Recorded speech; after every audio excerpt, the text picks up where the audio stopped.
Good afternoon, I'm Mai Rodriguez. Today on Newsfeed at noon, Vice President Sara Duterte issues scathing verbal attacks against President Bongbong Marcos. Senator Bong Go files a resolution seeking an inquiry into the drug war. Israel's Benjamin Netanyahu declares the beginning of the end of the war in Gaza after his forces killed the leader of Hamas. And the surviving members of One Direction speaks out on the tragic death of Liam Payne. Thanks for joining us. Vice President Sara Duterte not mincing words as she launches scathing verbal attacks against President Bongbong Marcos. In a press conference this morning, Duterte called her 2022 running mate Mr. Deception. She also questioned Marcos's capability as president, claiming that the Philippines is on the road to hell. Duterte also said she felt used by the Marcos camp in the previous polls. She revealed Senator Amy Marcos was the one who convinced her to run for VP since she could help them defeat then presidential candidate Leni Robredo. These remarks come amid new allegations regarding her budget utilization. Duterte said she plans to hold another press conference after the inquiry of House lawmakers. Senator Bong Go formally seeks a Senate inquiry into the bloody drug war of his longtime boss, former President Rodrigo Duterte. In a resolution filed Wednesday, Go said while the campaign became the bedrock of the Duterte administration, there are concerns and serious allegations about potential human rights violations and abuse of power. Go directed the Senate Committee on Public Order and Dangerous Drugs to conduct the probe. He serves as the vice chair of the panel, which is led by Senator and former police chief Bato de la Rosa.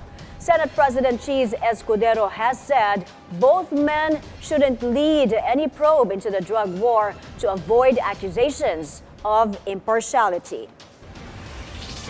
The Justice Department plans to send a team to Malaysia to find out how disgraced former Bamban Mayor Alice Go previously fled the Philippines. The Immigration Bureau earlier said Go flew to Malaysia in July, contrary to her camp's claim that they left through boats.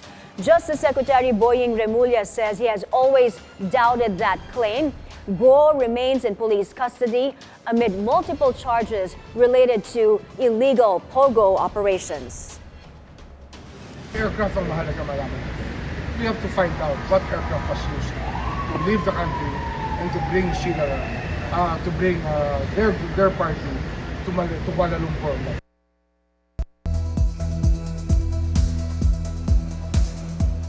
Drone footage released by Israel shows what appears to be Hamas leader Yahya Sinwar's final moments. The video was released after Israel announced Sinwar's death.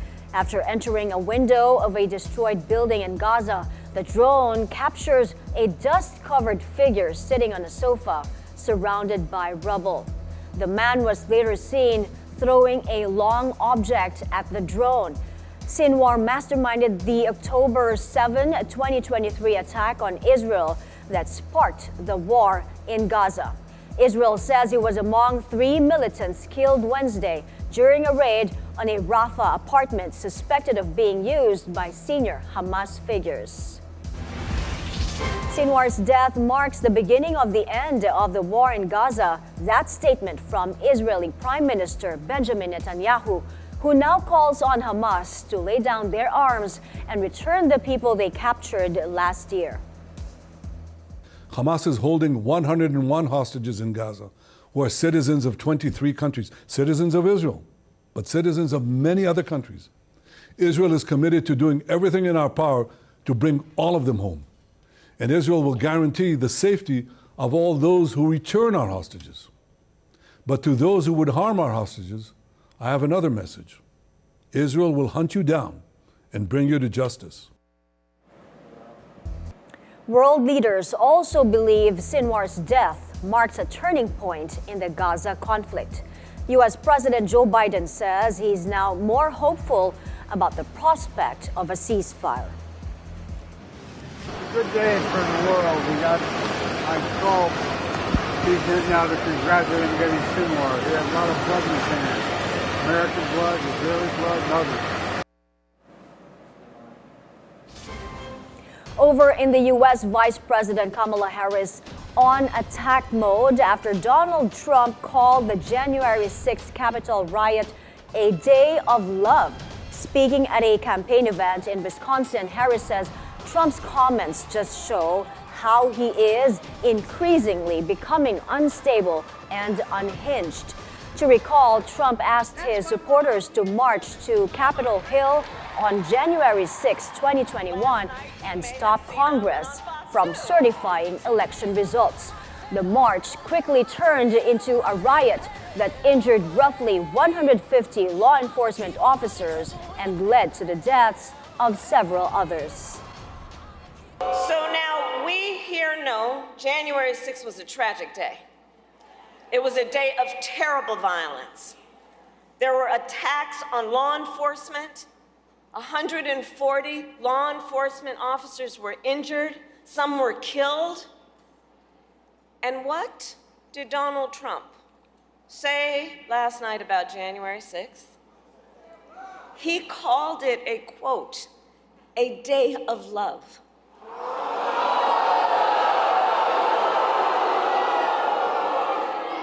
But it points out something that everyone here knows. The American people are exhausted with his gaslighting. Exhausted with his gaslighting. Enough! We are ready to turn the page! Members of the hugely successful pop group One Direction speak out on the tragic death of their bandmate Liam Payne. In a joint statement, Harry, Louis, Zayn, and Niall say they are completely devastated by Liam's passing. They add the memories they shared will be treasured forever. Harry Styles also shared a photo of Liam on his Instagram. He says the years they spent together will forever remain among the most cherished years of his life. For his part, Louis describes Liam as the kind of brother he longed for and most vital part of One Direction. Zayn, meanwhile, says he can't explain what he'd give to hug Liam one last time.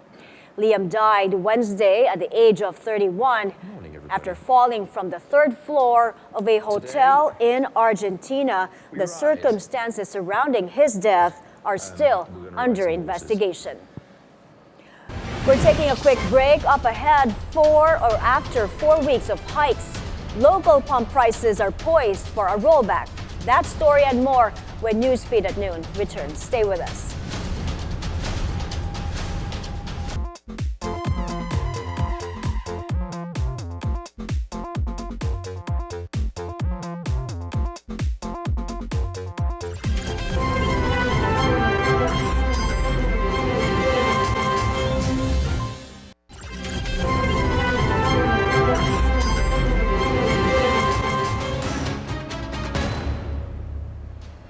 You're back on Newsfeed at noon. The Elections Commission conducts an electronic raffle of party list groups to determine their order in the ballot for next year's polls. Agatha Gregorio is on the scene in Intramuros, Manila for the details. Agatha, go ahead. Mai, the Commission on Elections has announced the numbers for all 156 party list groups on the ballot for the 2025 elections. Number 1 on the ballot would be For Peace or Pagtibayin at Palaguin ang Pangkabuhayang Pilipino, while Uswag Ilonggo Party is number 156. Over 120 party list groups sent representatives to the raffle event. Meanwhile, of all organizations, 42 are newly registered. ComicCon chairperson George Garcia says this raffling system is meant to keep groups from fighting for names beginning with numbers or the first letter of the alphabet. Garcia adds since this change, less party list groups have been named starting in the letter A or a number. Garcia also said he expects all groups to follow rules for a peaceful election while emphasizing the need to show that the party list system is credible. While party list groups' numbers were determined through Raffle, the poll chief clarified that senatorial candidates will still be listed in alphabetical order. Mai? So, Agatha, not all party list groups sent representatives. Will they face any sanctions for the absence? No, Mai. Garcia clarified that their absence will not mean any sanctions. They will also retain the numbers that they got from the raffle. Now, Mai, as for party list groups that will want to back out before the polls, Garcia says that their numbers will simply be removed from the ballot and there will be no repeat of the raffling for this. Back to you, Mai. Thank you, Agatha Gregorio, reporting live from Intramuros.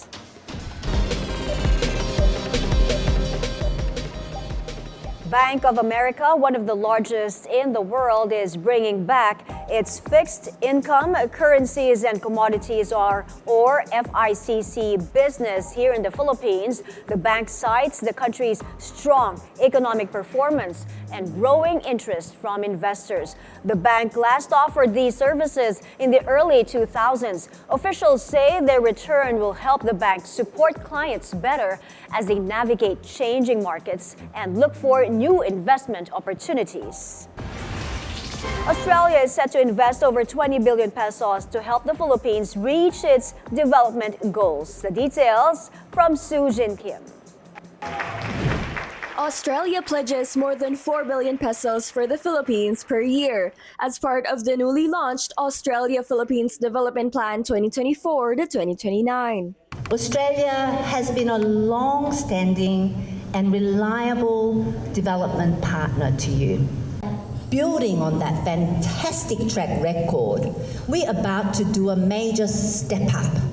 For the first time, we are actually launching a long-term plan that actually outlines where Australia's effort is going to be when it comes to development outcomes. Among the plan's key priorities, maintaining peace in the Bangsamoro Autonomous Region in Muslim Mindanao and promoting security in the South China Sea in line with UNCLOS and the 2016 Arbitral Award. And it is in absolutely Australia's interest to make sure the Philippines is peaceful, stable, and prosperous. Why? Because we live in the same region as you, and right now, you are at the forefront of protecting the rules-based order on behalf of the global community. The DPP also aims to advance gender equality and social inclusion. We look forward to working with the Australian government on initiatives that will pave the way for economic growth, ensuring that no one is going to be left behind. We remain committed to establishing resilient mechanisms that empower individuals and communities. Part of the economic growth outlook includes creation of new jobs. Grants, technical assistance, and capacity building programs will be provided. We will support Philippine government agencies to implement key economic reforms. We will support human capital and skills development, including building skills pathways in secondary education. We also want to help Australian investors to come into the Philippines to invest and for us to do more trade. And to achieve that, Australian government has launched an economic strategy for Southeast Asia going out to 2040. And we are already busily implementing that. This new engagement, launched in Makati City Thursday, is said to be the result of close consultations between Australia and Philippine government agencies. Sujin Kim, BNC. After 4 weeks of hikes, expect oil prices to go down next week. The Energy Department estimates gasoline prices will decrease by 50 to 75 centavos per liter. Diesel will drop by as much as 1 peso and 15 centavos, and kerosene by up to a peso per liter. The DOE cites de-escalating tensions in the Middle East, a surplus in crude supply, and slower demand growth amid lingering weakness in China's economy. We're taking another break. When we return, a look at this year's New York ComicCon. Keep it here on Newsfeed.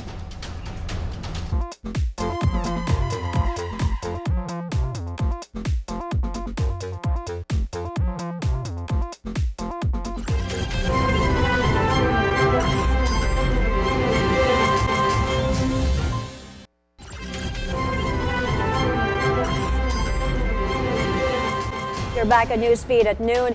Two Masungi Geo Reserve co-founders are among Time Magazine's next generation leaders of 2024. Anne and Billy Dumaliang are the only Filipinos in the list of 20 trailblazers around the world. The prestigious magazine notes, while the Philippines consistently ranks as the deadliest Asian country for environment defenders, the sisters and their more than 80 rangers haven't been deterred by either physical or legal threats. Time magazine says these include threats from property developers, poachers, loggers, or the government. It's that time of the year when pop culture fans of all ages gather in New York for ComicCon. As in previous editions, hundreds of thousands of people are expected to attend the 4-day event. The ComicCon got off to an explosive start Thursday with Marvel's Next Big Thing panel and sneak peeks into Dune Prophecy, the HBO series The Penguin, and the upcoming Russo brothers film The Electric State. Some of the most notable guest speakers this year include Elizabeth Olsen, John Boyega, and Josh Brolin. The NYCC is dubbed as the largest pop event on the U.S. East Coast. New York Comic Con is the best event of the year. It's the thing I look forward to all year long. Everyone here all likes the same things and everybody's fun. Lego is not just for kids. That's what an annual exhibit in Denmark proves, as it features Lego artworks made by adults. Since 2017, 15 so-called adult fans of Lego are invited to the Lego House's Masterpiece Gallery exhibition to showcase their creations. This year's unique masterpieces include a golden dragon, a knight on horseback, and an old mansion. Organizers say these were chosen because they pushed the boundaries of what to build from Lego bricks. And before we go, fashion, the arts, and culture take center stage in this new episode of The Lifestyle Lab with Marie Lozano. Here's a sneak peek. Fashion and art have always been deeply interconnected, sharing a creative core. And speaking of where fashion meets art, few events recently capture this synergy. We were invited to Jazz Teresa's first solo show. Her collection First Light was a breathtaking blend of elegance and edge, inspired by the epic science fiction world of the film Dune. As the lights dim on another unforgettable run of the BYS Fashion Week, one thing became clear. Fashion is as much about looking forward as it is about reflecting on the past. One name synonymous with his time elegance is Marites Pineda, a patron of Philippine art, design, and culture. In this exhibit, 8 contemporary artists will reflect and respond to 8 masterful designs that have marked big moments in Marites Pineda's life. Whether it's a meticulously sewn terno or a futuristic gown, these pieces transcend fabric and threads. They will tell a story and capture moments in time.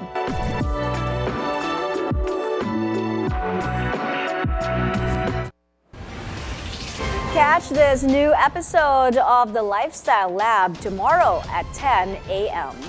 And those are the news this hour. I'm Mai Rodriguez, wishing you a happy weekend. Keep it here on BNC, the Billionario News Channel. Good afternoon.